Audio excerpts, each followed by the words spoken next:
मैं जिस जगह पर खड़ा हूँ ये बरेली के प्रेमनगर इलाका है और यहाँ का बाजार जिस तरीके से गुलजार है, कुछ ऐसे ही यहाँ की रौनक 2010 में भी थी। लेकिन मार्च 2010 की एक शाम ऐसी आई कि इस बाजार में आग लगा दी गई, दंगा हो गया, फसाद हो गया। और ये दंगा फसाद उसी मौलाना तौकीर रजा के बयान के बाद हुआ। ये देखिए पूरी लाइन से आपको दुकानें, बाजार आज गुलजार हैं, लेकिन इन दुकानों में चिन्हित करके किसी की मेडिसिन की दुकान थी, किसी की साड़ी की दुकान थी, उन दुकानों में आग लगाई गई। उस घटनाक्रम के प्रत्यक्षदर्शी पवन अरोड़ा जी हमारे साथ हैं। क्या हुआ था, कैसे ये पूरे बाजार लगाए गए थे? ये उस दिन 12 वफात का दिन था, जुलूस की तैयारियां हो रही थी और जुलूस में स्थिति ये थी कि बाहर से बहुत लोग बुलाए गए थे, क्योंकि उस दिन उनका मंशा निश्चित रूप से दंगा करने की थी।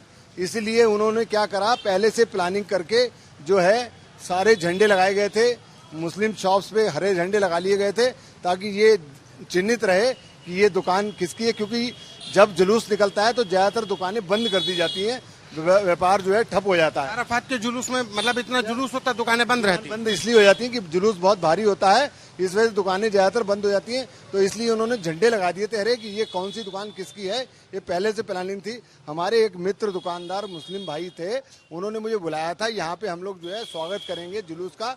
तो उसी दृष्टि से मैं यहाँ आ गया, मुझे बुलाया गया। तो मुझे 10 मिनट के बाद वो सज्जन बोले कि कृपया करके आप यहाँ से चले आइए। तो मुझे कुछ चले जाइए मतलब आप, हाँ, अचानक आपके दोस्त ने आपको कह दिया जाओ चाहिए। तो मुझे शक हुआ कोई ना कोई वजह है।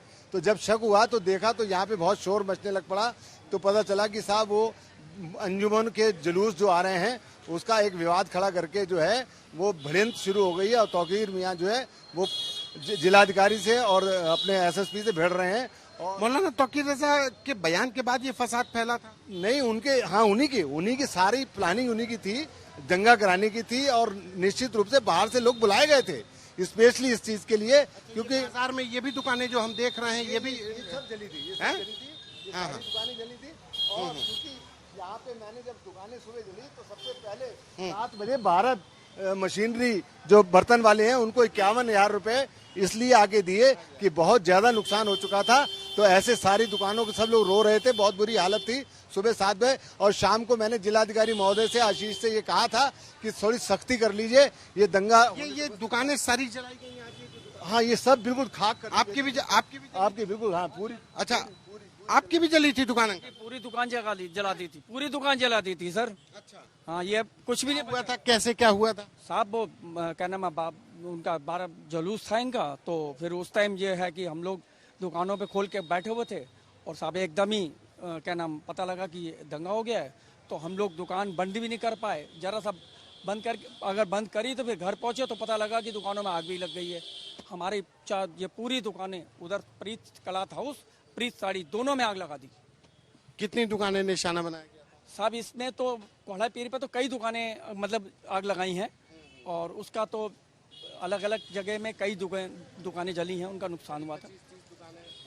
हाँ जी, 25-30 दुकानें तो जली हैं। क्या ये दुकानों को चिन्हित करके किया गया कि जो गैर मुस्लिम है उन्हीं दुकानों को टारगेट किया गया? नहीं साहब, इसमें उस टाइम झंडे लगाए गए थे। अब ये नहीं पता उसका क्या कारण था, क्या नहीं कारण था, ये हमें नहीं मालूम है कि झंडे दुकान पे झंडा लगा?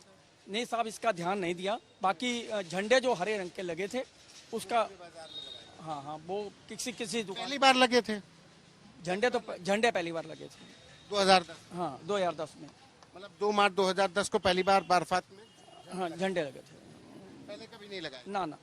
अच्छा, ये मौलाना तौकीर रजा तभी से इस तरीके का बयान, वो पहला वाक्य था जब ये इस तरीके से फसाद हुआ?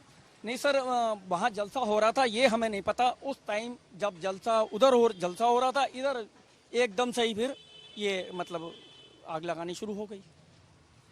अचानक से जो जुलूस निकला और उसके बाद आगजनी शुरू हो गई, लोगों को समझ में नहीं आया। जो दुकानें बंद करके बाराफात के जुलूस के लिए गए थे उनकी दुकानों में आग लगा दी गई।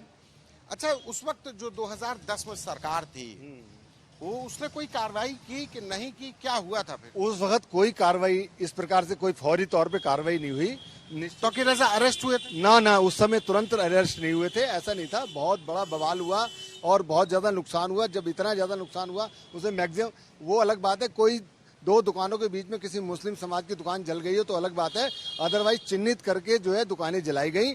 और मैंने बहुत कहा, जब मैंने ये बताया कि आपके यहाँ पे तुरंत पीस कमेटी की फिर एक बैठक बुलाई गई कोतवाली में, मैंने उनसे कहा कि इसमें पीस कमेटी में ऐसे लोग बैठे हैं जिन्होंने इसमें दुकानों में आग लगाई है। तो जिलाधिकारी महोदय थोड़ी देर चौंक गए, तो फिर मुझसे वो मेरे को उन्होंने पूरा टाइम, पूरे कर्फ्यू के टाइम अपने साथ रखा, मेरे को पास दिया और जितना मुआवजा, सबसे बड़ा कितने दिन कर्फ्यू रहा यहाँ? 1 महीने तक कर्फ्यू लगभग, और उसका नाम 1 महीने कर्फ्यू? जी बहुत नुकसान हुआ। व्यापारी समाज का इतना ज्यादा नुकसान मैं समझता हूँ कभी हुआ नहीं होगा। और मात्र 5,000 का मुआवजा था। फिर मैंने सरकार से उस दिन जब मेरी बात हुई, आशीष जी चिंतित थे इस बात से कि मैं मुआवजा कैसे दूं, 5,000 दूंगा तो लोग मेरे को बुरा भला कहेंगे। तो मैंने फिर जो है एक फैक्स करके सरकारों ने मतलब उचित मुआवजा भी 5,000 का 2 लाख करवाया मेरे उसे। एक चीज ये बताइए कि ये एक तरीके से सुनियोजित साजिश थी? बिल्कुल सुनियोजित साजिश थी और बाकायदा वहाँ पे प्लानिंग करके सबको आग लगाई गई और पूरा जितना भी ज्यादा नुकसान पहुंचाया जाता उसका नुकसान ये हुआ कि पूरा महीने का कई महीनों तक जो है बाहर का व्यापारी हम लोगों को माल देने को तैयार नहीं था। बोले आपका तो दंगे वाला क्षेत्र है, मैं माल भेजूंगा, आप लोग पेमेंट नहीं करोगे, जल जाएगा, कुछ करेगा, लोग बहाने करेंगे। तो इसलिए व्यापार इतना प्रभावित हुआ था, काफी लंबे समय तक जो है हम प्रभावित रहे थे। फिर जो एक चीज ये बताइए, अब तो मौलाना तौकीर रजा अब अरेस्ट हो गए हैं, इस बार कुछ कार्रवाई होती नजर आ रही है कि हाँ? इस बार हमें पूरी आशा है, क्योंकि पिछली बार जब पकड़ा था सिर्फ 2 दिन के अंदर प्रेशर में आके उसको छोड़ दिया गया। और अब की ऐसा हमको बिल्कुल नहीं लगता है कि अब की जो कार्रवाई होगी तो निश्चित रूप से वो एक मील का पत्थर साबित होगी। और आप लोगों को लगता है कि वे व्यापार इस दंगे फसाद में बहुत ज्यादा प्रभावित हो जाता है? हाँ जी। किस तरीके के नुकसान, मतलब आपसी भाईचारा भी खत्म होता है सिर्फ लोगों के बयान? कस्टमर को दहशत हो जाती है, कस्टमर घर से नहीं निकलता, कुछ भी लेने, कोई भी सामान हो, चाहे वो कपड़े का हो चाहे इलेक्ट्रॉनिक का हो, कोई भी सामान लेने घर से नहीं निकलता। क्योंकि ये जो अफवाहें फैलती हैं, अफवाह के चक्कर में और आदमी परेशान हो जाता है। जो लेडीज़ होती है वो अपने घर से निकलना बंद कर देती हैं, तो व्यापारी आदमी क्या करे? 2010 में जब फसाद हुआ तो 1 महीने तक कर्फ्यू रहा, मौलाना तौकीर रजा के बयान के बाद। अब फिर तौकीर रजा ने बयान एक मतलब ये प्रोटेस्ट आयोजन किया, लेकिन इस बार सब कुछ सकुशल निपट गया। तो मतलब ये प्रशासनिक अंतर जी, प्रशासन की वजह से जो भी हुआ बहुत बढ़िया हुआ। प्रशासन की वजह से जो भी कार्रवाई वो करना चाहते थे वो नहीं हो पाई उनकी, वो मतलब नाकाम रहे इसमें। तो अच्छा, एक चीज ये बताइए, जितने मुकदमे हैं तौकीर रजा पे कभी शिकंजा नहीं कसा गया, क्यों? कभी भी, क्योंकि कोई ना कोई ऊपर से प्रेशर या कोई ना कोई ये प्रेशर ऐसा बना देते थे।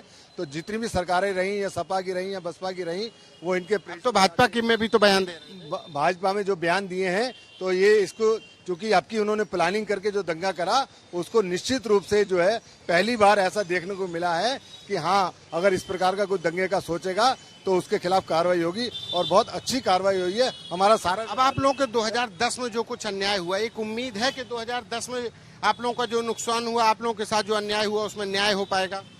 साहब, हमें जोगी जी की सरकार से पूरा विश्वास और उन पे पूरा हमें एक वो है कि भाई हमारा जो नुकसान हुआ था, जो हमें पूरा नहीं मिल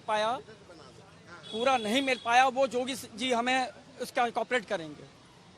उनका उम्मीद है न्याय होगा, वो पक्का न्याय होगा। तारीख 2 मार्च 2010, वक्त शाम 6 से 7 बजे का, जब तारीख थी 2 मार्च 2010, जगह थी बरेली के प्रेमनगर थाना क्षेत्र का ये कुहाड़ा पीर इलाका, जहां पर बाराफात के जुलूस के बाद इन्हीं मौलाना तौकीर रजा के भड़काऊ भाषण के बाद दुकानों को निशाना बनाया गया। बेकाबू हुई भीड़ ने तमाम दुकानों में आग लगा दी। साल 2010 के इस फसाद में FIR भी हुई। हमारे साथ बात करने के लिए व्यंजन जो रेस्टोरेंट आप देखिए पीछे कि ये बाजार में है, ये के मालिक भी हैं, उनसे जानेंगे कि कैसे क्या घटनाक्रम हुआ, ये कितने बजे की बात है, क्या तारीख थी, क्या हो रहा था उस दिन? 3 से 4 बजे का टाइम था, 2 मार्च 2010 का दिन था। और यहाँ बाजार में जब भड़काऊ भाषण जो शुरू हुए थे, उसी बात पर ये सारी की सारी चौकी से लेके और कुहाड़ा पे पेट्रोल पंप तक जला दिया गया था। पेट्रोल पंप पे भी माचिस की तीली डाली, तो उन्होंने कहा था क्या कर रहा है, ये बम में आग लगा रहा है, सारा एरिया उड़ जाएगा, जो हम लोग खुद हैं वो भी जल जाएंगे। तब वो छोड़ के यहाँ से भागे थे। और पीछे बानखाना और उधर गुदड़बाग चाबाई, ये पूरा का पूरा क्षेत्र जला दिया गया था। ये कैसे फसाद भड़का, ये किसकी वजह से भड़का? मौलाना साहब तौकीर रजा खान ने जो भाषण दिए थे उसके विवाद पर। कहाँ पे तौकीर रजा आए थे वहाँ? पेट्रोल पंप के पास स्टेज बनता है उसी जगह पर। अच्छा। जी। और उसी के बाद फिर क्या हुआ? उसके बाद जो थी पब्लिक भड़क गई और भड़कने के बाद उन्होंने लूट मार करना शुरू कर दिया। दुकानों में से माल निकाल के ले जाना और बाकी बचा हुआ माल उसमें आग लगा देना। पूरी चौकी से लेके 20-30-35 गाड़ियाँ चौकी में जला दी गई थी।